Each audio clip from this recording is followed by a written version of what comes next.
놓으니까 좀 막 혼란스럽더라.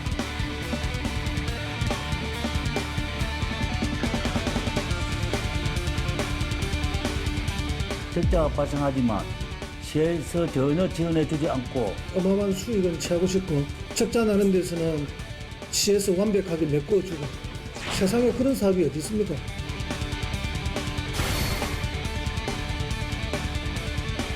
이 기간이 전 너무 촉박한 것 같아요. 너무 이제 조속하게 추진하다 보면 제도를 위한 제도. 여러분 안녕하십니까. 탐사 엔터테인먼트 불독 시작하겠습니다. 우리 지역에서 운송수단하면 먼저 버스가 떠오릅니다. 이 버스가 운행하지 않는다면 발이 꽁꽁 묶인다라는 표현이 과언이 아닐 겁니다. 그런데 지난달 이맘때쯤 창원의 시내버스 9곳 가운데 6곳의 노조가 파업을 선언했습니다. 때문에 시민들이 이른 시각부터 불편함을 호소했는데요. 오늘은 이와 관련해서 총 3분과 함께 이야기 나눠보겠습니다. 먼저 최영철 창원시 안전건설 교통국장, 오문범 부사 YMCA 사무총장, MBC 경남 서창호 기자 나와 있습니다. 어서 오십시오. 반갑습니다. 네, 반갑습니다. 자, 먼저 서창호 기자, 오늘 저희가 어떤 내용 다룰 건지 설명 부탁드리겠습니다. 네, 이번 파업으로 뉴스에서는 많이 보셨을 겁니다. 다행히 파업은 나흘 만에 끝났지만 창원시가 추진하고 있는 창원형 준공영제가 다시 지역에선 화두로 떠올랐습니다. 사실 창원형 준공영제라고 하면 많은 시민들이 잘 모르실 경우가 많은데요. 그래서 정확한 정보 전달의 목적과 준공영제가 잘 이루어질 수 있을지에 대해서 얘기해보는 자리를 마련했습니다. 먼저 이번 창원 시내버스 파업이 어떻게 이루어졌는지 영상으로 준비했습니다. 15년 만에 창원 시내버스의 약 70% 수준인 489대가 운행 중단에 들어간 건 지난달 30일. 텅텅 비어있어야 할 공영 차고지엔 시내버스로 가득 차 있습니다. 반면 평소 출근 시간대와 달리 도로에는 시내버스를 찾기 쉽지 않습니다. 결국 불편은 시민들의 몫이었습니다. 자기가 타고 다니던 차가 있잖아요. 차가 놓으니까 뭐 택시를 타고 가야 되나 이렇게 막 하는 사람도 있고 좀 막 혼란스럽더라고. 노조 측은 임금 부산과 비교했을 때 업무 강도는 더 센 것에 비해 임금 수준은 연봉 기준 500만 원 가량 적다며 임금 9% 인상과 무사고 수당 10만 원 신설을 요구했습니다. 반면 사측은 코로나19 등의 영향으로 경영 상황이 계속 악화하고 있다면서 임금 동결과 상여금 300% 삭감으로 맞섰습니다. 경남지방노동위원회가 조정에 나섰지만 양측은 결국 입장차를 좁히지 못했습니다. 이렇게 파업의 표면적인 이유는 노사의 임금 협상 결렬. 하지만 창원시는 파업의 책임을 버스 업체 측으로 돌렸습니다. 내년 상반기 준공영제 시행을 추진 중인 창원시가 올해부터 수익이 나는 간선 노선의 초과 이윤을 보장해주지 않는 방향으로 재정 지원 방식을 바꾸는 이른바 통합산정제를 시행하자 업체 측이 반발해 파업을 유도했다는 겁니다. 잘 되는 데서 누구도 알 수 없는 어마어마한 수익은 취하고 싶고 적자 나는 데서는 시에서 완벽하게 메꿔주고 세상에 그런 사업이 어디 있습니까? 기본적으로 자본주의 사회에서 어떤 리스크도 없는 그런 사업이 어디 있습니까? 그러나 이제 여기서 적정 이윤이라는 건 저희들이 마음대로 정하는 게 아니고요. 국토부가 정해놓은 기준이 있습니다. 그 기준에 따라서 하는 기준입니다. 네, 마지막 허성문 창원시장의 인터뷰를 보니까 창원시는 강한 어조로 업체 측을 비판한 것 같은데 이에 대해서 국장님 어떤 이유로 보십니까? 앞서 영상에서도 나왔듯이 시에서 올 초부터 시행한 재정 지원 방식인 통합 산정제를 두고 버스 업계의 반발이 있어 왔습니다. 그래서 파업을 통해 시를 압박함으로써 통합 산정제를 철회하게끔 유도한 것으로 판단되고요. 시민의 세금으로 운영되는 버스 업체가 시민의 이동권을 볼모로 한 불공정한 형태의 파업에 대해 원칙에 따라 강력 대응한 것이다 라고 보시면 되겠습니다. 네, 통합 산정제라는 말을 계속하셨는데 어떤 개념입니까? 예, 우리 시에는 136개의 이 버스 노선이 있습니다. 그동안 재정 지원 방식은 적자 노선, 흑자 노선으로서 구분해서 적자 노선의 경우에는 우리 시에서 전액 보조를 해주고 흑자 노선의 경우에는 업체가 수익을 가져가는 이중 수익 구조였습니다. 시에서 이러한 수익 구조를 바로잡기 위해서 흑자 노선, 적자 노선 구분 없이 전체 노선에 대한 적자를 보전하고 일정 부분 이윤까지 지급하는 통합 산정 방식을 시행하게 된 것입니다. 인건비의 경우 건속 연수가 높은 업체는 손해를 보고 반대로 건속 연수가 낮은 업체가 이익을 보는 그런 문제점이 있기 때문에 표준 운송원가 체계를 개선할 계획입니다. 통합 산정제에서 표준 운송 원가까지 들어가 봤고 이제 개선할 계획이라는 시의 입장을 말씀해 주셨고요. 그런데 이 표준 운송 원가가 각 지자체마다 다르다고 합니다. 이 다른 이유가 어떤 이유인지 궁금해요. 예, 일단 표준 운송가를 100으로 보면요. 예. 일단 인건비와 같은 이런 또 아니면 뭐 그 정비비나 이런 고정 비용들이 있습니다. 이게 한 부산 같은 경우에는 91%를 차지하거든요. 그러면 이제 변동할 수 있는 변동비가 9% 정도 내외인데 거긴 적정 이유나 이런 게 포함되죠. 근데 이 고정비에도 보면 뭐 보험료라든지 관리비라든지 이런 비용들이 다 지역마다 조금씩 차이가 있습니다. 그러니까 이제 인건비도 운전직 인건비 같은 게 부산은 70%를 차지하지만 창원은 61%를 차지하고 있습니다. 그러니까 거기서 벌써 9%가 차이 나죠. 그다음에 이제 그 뭐 인센티브나 이런 조항들로 같이 넣는 조항들도 많이 있기 때문에 그런 부분에서 각 시도가 액수가 굉장히 차이가 나는 거라고 보시면 되고, 다만 이제 표준 운송 원가는 어떻게 보면 중공영제의 핵심적인 내용인데요. 이게 그 과소평가가 되게 되면 재정을 줄일 수는 있겠지만 서비스의 질이 떨어지는 문제가 발생할 수 있고, 반대로 얘기하면 과대평가됐을 경우에는 지자체의 재정 부담이 커지는 부분들이 있습니다. 네, 초반부터 여러 개념을 정리해드리고 수치와 조항까지 등장하다 보니까 참 쉽지 않은 문제다라는 생각이 드는데 중공영제 시행에 관해서 시와 그리고 업체 간의 갈등은 계속되고 있습니다. 여기서 서창호 기자가 직접 업체 입장을 들어봤잖아요. 네, 파업 이전과 이후의 업체 측을 만나보면 늘 조심스러워했습니다. 예. 때문에 인터뷰가 좀 쉽지 않은 부분이 있었는데 만나보니 업체 측도 할 말이 많아 보였습니다. 양측의 입장을 들어봐야 하는 건 당연하고, 무엇보다 시가 중공영제를 시행하기 위해선 재산권을 가진 업체와의 협력이 중요한 부분인데요. 그래서 이들의 목소리를 직접 들어봤습니다. 파업이 끝난 이후에도 업체 측이 여전히 반발하고 있는 통합산정제. 먼저 법에도 없는 통합산정제를 왜 합의 없이 시행했냐고 주장합니다. 운수업체와의 법적인 계약이나 협의 없이 일방적으로 추진하기 때문에 운송원가나 운영상 보전받을 수 있는 제도가 아닙니다. 우리는 중공영제를 통한 시내버스의 구조 변화를 원하고 있습니다. 그러면서 통합산정제 탓에 경영이 어려워지는 건 당연하다고 말합니다. 지난해 운송 수입금 현황을 보면 수익 노선 26개의 수입은 한 대당 67만 2천여 원. 통합 산정제를 적용하면 이 수입금에서 약 8만 원 정도를 못 받게 되다 보니 단순 계산을 해보면 매년 70억 원의 적자가 난다는 겁니다. 여기에다 해마다 승객이 줄다 보니 수익 노선 중에도 적자 노선이 다수 있는 데다 업체 6곳이 자본 잠식 상황이기 때문에 땅 짚고 헤엄치기라는 시의 주장에 동의할 수 없다는 게 이들의 입장입니다.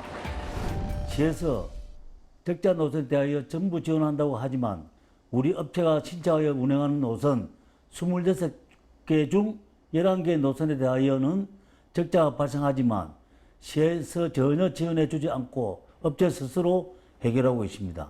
이렇다 보니 업체 측은 중공영제가 결국 업체의 구조조정을 뜻하는 게 아니냐는 겁니다. 네, 업체 측에서는 통합 산정제가 시행이 되고 적용이 된다면 경영은 어려워지고 구조조정을 의미하는 거다 이렇게 해석을 하고 있는데 이에 관해서 국장님이 답변을 좀 해주셔야겠습니다. 우리 시에서는 비지원 노선인 흑자 노선의 경우 업체에서 자료를 제출하지 않아 정확한 수입이 얼마인지를 알 수가 없습니다. 시민의 세금으로 버스 업체 운행 손실에 대한 재정 지원을 하면서 업체의 수입을 알 수 없다는 것은 말이 안 된다고 생각을 하고요. 통산제는 시내버스 업체의 운행 손실을 보전하고 기본 이윤까지 지급하는 제도로서 어떠한 외부 환경에도 안정적인 운행 여건을 보장하는 합리적인 제도입니다.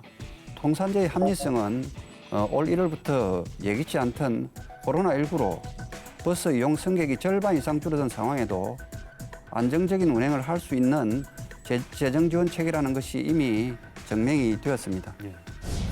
사실 이제 제가 이제 창원시 상황을 보게 되면 조금 신뢰가 서로 양쪽에 없다 이런 생각이 좀 들어요. 근데 이제 부산시의 예를 들자면 초기에 이제 중공영제가 도입될 당시에 업체 측에서의 노력도 굉장히 중요한 부분입니다. 그러니까 당시에 한 100여 대를 스스로 자진 감찰을 해서 이 제도가 도입될 수 있도록 자기 희생을 좀 보여준 부분들이 있습니다. 그러니까 업체 입장에서는 자기들의 요구가 많겠습니다만 그런 요구만 가지고는 사실 시민적 신뢰를 얻는 게 쉽지가 않기 때문에 그런 부분에서 어느 정도의 자기 희생도 필요한 것이고 그 희생 속에 이제 요구할 수 있는 조항들을 요구를 해야 정당성을 얻을 수 있다라고 하는 것도 뭐 좀 한번 생각을 해봐야 될 부분이 아니겠나 이렇게 생각이 됩니다. 예, 내년 3월에 시행 예정인 창원형 중공영제를 앞두고 저희가 얘기를 나누고 있는데 총장님의 부산 사례 얘기를 들여다 보니까 이제 시와 업체 간에 어느 정도의 화합도 필요하지 않나라는 생각이 들거든요. 그러면 지금부터 창원형 중공영제는 무엇인지 조금 더 깊숙하게 들여다보도록 하겠습니다. 어떤 겁니까? 예, 창원형 중공영제의 핵심은 기존 중공영제의 문제점들을 개선하는 데 있습니다. 네. 먼저 재정지원금에 대한 효율적이고 투명한 관리 체계를 마련할 것이고요. 주요 정보를 투명하게 공개하고 부정행위에 대해서는 강력 제재할 것입니다. 또 중공영제 시행 이후에는 성과위원회 비중을 늘려서 경영 여건이 개선되는 서비스 경쟁 체제로 전환할 계획이고요. 마지막으로 우리 시에서 추진 중인 BRT와 연계하는 시내버스 노선 전면 개편을 실시해서 탑승자는 버스 대기 시간이 짧아지고 또 운수 종사자는 휴게 시간을 보장받도록 할 것입니다.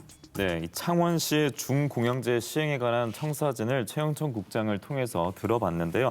뭐 다른 시각도 있을 것 같습니다. 특히 창원시 시내버스 중공영제 추진 자문회의에 참석한 또 경험이 있는 오문범 총장께서는 구조적 문제점이 좀 보였을 것 같아요. 어땠습니까? 일단 창원시가 그 추진하고 있는 중공영제가 모양은 상당히 이뻐요. 그러니까 예를 들자면 좋은 취지의 내용들이 다 담겨져 있고 또 부산시가 작년에 했던 혁신안의 내용들이 상당 부분 반영돼 있는 그런 제도라고 볼 수 있습니다. 그렇게만 보면 굉장히 좀 좋은 제도다 이런 느낌이 들지만 거기에 이제 노선 입찰제라든지 또 뭐 공영제 일부 공영제 뭐 미래적인 얘기입니다만 그런 추진이라든지 통합산정제 지금 논란되고 있는 이런 내용들이 사실은 중공영제는 수익권 공동관리형이 우리나라가 거의 도입하고 있는 거거든요. 그게 일종의 통합산정제입니다. 그러니까 그게 이제 수익권 공동관리형인데 일단 그게 제도화되지 않은 상태에서 추진되다 보니까 여러 가지 논란이 있는 거고 결국 그 중공영제가 도입되면 인식들이 재정이 계속 늘어난다, 재정 부담이 늘어난다라고 하는 거거든요. 네, 뭐 결국에는 이 교통목지로 재정 지원을 하든지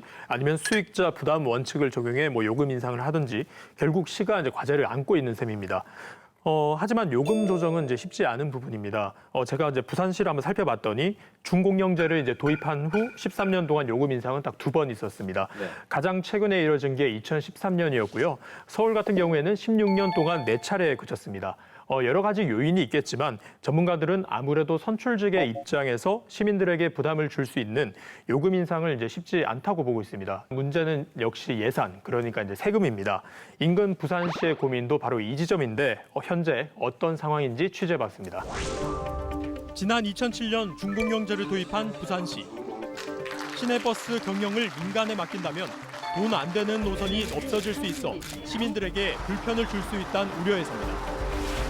이전에는 버스가 잘 다니지 않았던 부산 강서구나 기장군 등 서비스 지역을 확대하면서 시민들의 접근성은 좋아졌습니다. 시민들의 이동권 보장을 위한 교통복지가 실현된 셈입니다. 그렇다면 문제점은 없을까? 지난해 부산 시내버스 업체 33곳이 요금을 통해 거둘 수 있는 수익인 수송 분담률을 살펴봤습니다. 5년 전보다 1.4% 줄어든 19.2%로 중공영제 도입 이후 계속 줄고 있습니다. 수송 분담률이 1% 떨어지면 120억 원의 요금 수익이 줄어드는 것으로 추산됩니다. 부산 같은 경우에는 인구가 계속적으로 좀 더 감소하는 게 이제 그 추세가 있고요. 또 이제 도시철도라든지 이런 이제 대중교통망이 점점 이제 구축되다 보니 그런 부분에서 이제 그 승객이 이제 감소되는 이제 그런 부분도 같이 이제 기인됐다고. 결국 업체의 수익이 떨어지면서 자연스레 운송 적자가 늘어나고 있는 상황. 그렇다 보니 부산시는 업체들의 적자를 시 예산인 재정지원금을 통해 메워주고 있는데 올해까지 부족 재원의 누계액이 3천억 원에 달하는 것으로 예상됐습니다. 재정지원금의 70%인 인건비가 매년 증가하다 보니 이를 감당하지 못하는 겁니다. 결국 대안은 요금 인상이지만 이조차도 쉽지 않습니다. 근데 이 요금 인상이라는 것은 서민 경제에 미치는 영향도 클 뿐만 아니라 이 선출직인 지방자치단체장으로서는 좀 받아들이기 힘든 부분이 있죠. 이게 이제 시민들의 표와 연결이 되기 때문에 버스 중고경제를 시행하더라도 버스 요금 인상들을 같이 하기는 좀 한계가 있다고 생각이 듭니다. 때문에 부산시는 어떻게 해서든 고정비를 줄여보려는 노력을 하고 있습니다. 업체에서 이제 아껴 쓰고 또 이제 절감할 수 있는 부분을 또 이제 평가를 합니다. 평가를 해가지고 그 부분에서 이제 일정 부분은 이제 그 업체에 인센티브로 주고 연료비 이제 절감을 위해 가지고 이제 이 전기 버스라든지 수소 버스. 네, 중공영제를 시작한 인근 지역 부산에 다녀왔습니다. 부산시는 중공영제 시행 이후에 발생한 업체들의 적자를 재정지원금을 투입해서 메우고 이후에 시 또한 어려움을 겪고 있는 상황인데 그럼에도 서비스 질은 여전히 떨어진다라는 지적도 있더라고요. 이 부분 어떻게 말씀할 수 있을까요?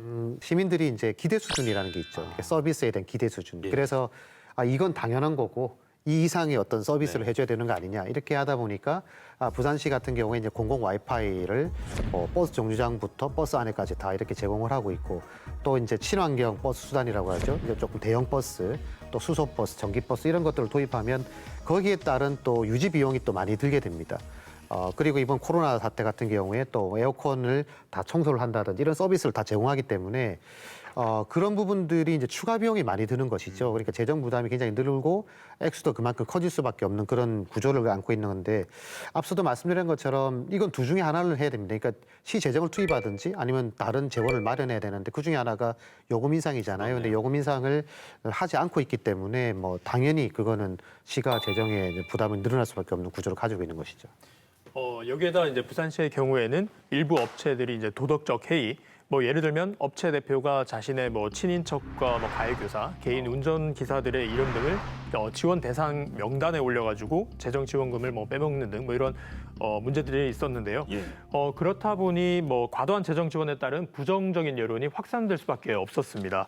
이 같은 투명성 문제가 제기되면서 현재는 회계 공유 시스템 구축을 위한 용역을 이제 진행 중이고 있다고 하고요.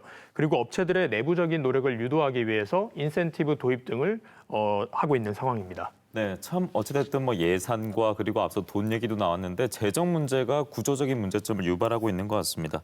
앞서 부산시 사례를 살펴보니까 재정 지원금의 인건비 비중이 상당했습니다. 이 기존에는 임금 협상이 노사의 문제였다면 중공영제를 도입하게 되면 노와 정의 문제로 이어질 수 있는데 장기적으로 본다면 시의 입장에서는 좀 부담이 되지 않을까 싶은데요. 예, 시민들의 서비스가 개선됐다고 느끼려면 운수 종사자 처우가 개선돼야 합니다. 우리 시에서도 충분히 공감하고 있는 내용이고요. 하지만 지난 한 해 버스업체에서 운전직 인건비로 지출한 금액이 860억 원 가량입니다. 이용승객은 계속 감소하는 데 반해서 매년 큰 폭으로 증가하는 인건비를 마냥 시민의 세금으로 보전할 수는 없는 노릇입니다. 때문에 계속해서 증가하는 비용을 관리하기 위해 보조금 총량제 같은 제도가 필요하다라고 생각합니다. 예, 시의 입장을 들어봤는데 또 앞서 그 전의 이야기로 돌아가 보면요. 창원보다는 인근 지역 부산의 시내버스 업체가 업무 강도는 낮고 또 임금은 높다 이런 얘기를 들었는데 그렇다면 인력이 유출되지 않을까 싶거든요. 네, 말씀해 주셨던 것처럼 지난달 말에 이제 버스 파업과 관련해서 제가 이제 경남지방노동위원회에 이제 취재를 나갔을 때 당시 이제 시내버스 노조 이제 의장에 따르면 인근 이제 부산과 비교했을 때 연봉 기준으로 한 500만 원에서 최대한 700만 원 정도까지 이제 차이가 난다고 합니다. 때문에 뭐 창원이나 마산은 이제 부산에서 좀 멀기 때문에 상대적으로 적은데 진해 같은 경우에는 실제로 뭐 이직하는 경우가 많다고 하는데요. 그래서 이제 중공영제 시행 후에 노동자들의 처우 개선에 대한 목소리가 높아질 수밖에 없는 상황일 거고 실제로 이제 기대도 많이 하고 있습니다. 네. 저는 그런 생각이 들더라고요. 그러니까 창원시의 그 이제 재정 투입 대비 굉장히 큰 효과를 기대하고 있다. 이런 생각이 좀 들거든요. 그러니까 이제 타 시도에서는 수년간 누적돼 있는 어떤 경험치, 또 거기서 어떤 파생되는 여러 가지 현상들 이런 것들을 극복하는 그런 경험을 가지고 이제 해왔던 것을 창원시는 어떻게 보면 제가 볼 때 약간 이론적으로 놔두고 그걸 한꺼번에 해결하겠다라고 하는 취지가 강한 것 같아서 조금 이상적인 거 아닌가 하는 생각도 들었습니다. 어차피 업체와 협상도 해야 되고 이런 과정이라고 한다면 저는 차라리 시민들이 납득할 수 있는 아까 총량제 얘기도 하셨는데 시민들이 납득할 수 있는 어떤 재정 규모나 상황들 이런 것들을 좀 만들어내고 거기에 대한 타당성 조사나 이런 것들을 한 다음에 인력 관리나 이런 부분들에 대해서도 업체랑 협의를 해서 적정 규모가 어느 정도인지 그래서 실제 운영했을 때의 재정 비용이 얼마만큼 나갈 것인지 어떤 부분 줄일 수 있을 것인지 이런 것들을 좀 다 갖도록 고민한 다음에 제도를 좀 추진하는 것이 좀 옳지 않나 이런 생각도 듭니다. 예, 그럼에도 여러 가지 한계점이 미리 노출이 되고 있고 일각에서 말이 전해지고 있는데 창원시가 특히 주도적으로 진행하고 있는 중공영제이기 때문에 또 다른 이야기들이 계속 솔솔 나오지 않을까 싶은데요. 이에 대해서도 추가적으로 말씀 좀 부탁드리겠습니다. 중공영제 도입을 위해서는 표준 운송원가라든지 표준 경영 모델 또 업체 재무구조 개선 등에 대해서 사측과 충분한 논의와 또 협약이 이루어져야만 가능한 일입니다. 따라서 앞으로 노사정 실무 협의체 운영을 통해서 충분한 논의와 협력을 지속해 나갈 그런 계획입니다. 네. 저는 일단 창원시가 행정주도회 형태의 지금 중공영제 도입을 추진하고 있지 않습니까? 그러다 보니까 그런 가운데에 이제 뭐 시장님 인터뷰도 봤습니다만 이제 업체에 대한 어떤 좀 이렇게 얘기들을 하시는 것들이 자칫 잘못하면 지역사회 불신 같은 게 만들어질 가능성도 있다고 봅니다. 그러니까 어차피 운영은 버스 업체가 해야 되는 상황이라고 한다면 저는 조금 뭐 파트너로서의 어떤 공공성 확보나 이런 것들을 위해서 좀 인정하고 얘기를 하는 것이 좋지 않겠나. 뭐 인정을 안 하는 건 아니겠습니다만. 그리고 이제 내년 3월로 예정돼 있지 않습니까? 근데 이 기간이 저는 너무 촉박한 것 같아요. 그러니까 부산시 같은 경우 2007년 5월 달에 도입이 됐는데 2년 전부터 매주 시 또 사측 그리고 시민사회 전문가들이 모여서 매주 회의를 했었습니다. 그러니까 치열한 논의 과정을 거쳐가지고 2년 만에 이제 결과를 도출한 건데 너무 이제 조속하게 추진하다 보면 제도를 위한 제도로 갈 수 있다라고 하는 것들 그런 부분들이 있을 수 있기 때문에 조금 신중하게 접근을 하고 충분한 주변의 여론이나 이런 것들을 같이 반영하는 작업들이 반드시 있어야만 실수하지 않을 수 있다 이런 말씀도 드리고 싶네요. 예. 네. 다양하게 양보와 합의가 필요한 부분인데 참 이상적으로 시행되기가 어려움이 역시나 있어 보입니다. 중공영제 놓고 지자체들이 고심을 하고 있는데 그렇다면은 관련 조례나 법은 없을지 이 부분도 궁금합니다. 중공영제 관련법은 현재 이제 없는 상태인데요. 때문에 우선 노정이 협약을 잘 맺는 게 이제 중요하고 지침 등을 통해 논란의 여지를 없애는 게 이제 중요해 보입니다. 이게 정말 중요한 내용인데요. 왜냐하면 협약하고 이제 지침 만들고 조례로 가지 않습니까? 근데 이게 특히 협약과 지침 같은 경우에는 중공영제를 운영하는데 아주 핵심적인 내용들이 되는데 이게 이제 지금 담당자가 5년, 10년 뒤에도 담당자로 있는 게 아니잖아요. 그래서 그때 이제 사람들이 바뀌었을 때 이 문구를 어떻게 해석하느냐. 부산시도 그것 때문에 여러 가지 논란이 된 부분들이 있습니다. 그래서 그런 문구나 이런 것들이 해석 가능한 수준에서 최대한 좀 촘촘하게 만들어 놓는 게 굉장히 중요한 것 같고 오해될 만한 것들은 사실 안 하는 게 좋고요. 그 이후에 이제 조례를 정해서 어떤 법적 근거를 법이 없으니까 이제 법적 근거를 조례로 규정하는 절차를 가져가야 이후에 다음 세대가 이 제도에 대해서 잘 적응할 수 있는 기회가 될 수 있는 것이죠. 네, 끝으로 최 국장님도 한 말씀 부탁드리겠습니다. 예. 중공영제의 안정적인 정착을 위해서는 먼저 법 제도적 기반이 확고할 필요가 있습니다. 대부분의 중공영제 시행 지자체에서는 조례를 제정해서 운영 중에 있고요. 우리 시에서도 중공영제 운영 조례를 제정해서 표준 운송원가, 또 수익금 공동관리, 또 경영 및 서비스 평가 등 제반 내용을 규정할 필요가 있다고 보고 준비하고 있습니다. 네, 앞서 창원 시내버스 6곳의 노조 파업은 일단락됐습니다. 하지만 통합 산정제를 두고 시와 업체 간의 갈등은 여전히 남아 있고요. 내년 3월에 시행 예정인 중공영제에 관해서도 너무 이르지 않느냐라는 지적도 함께 일고 있습니다.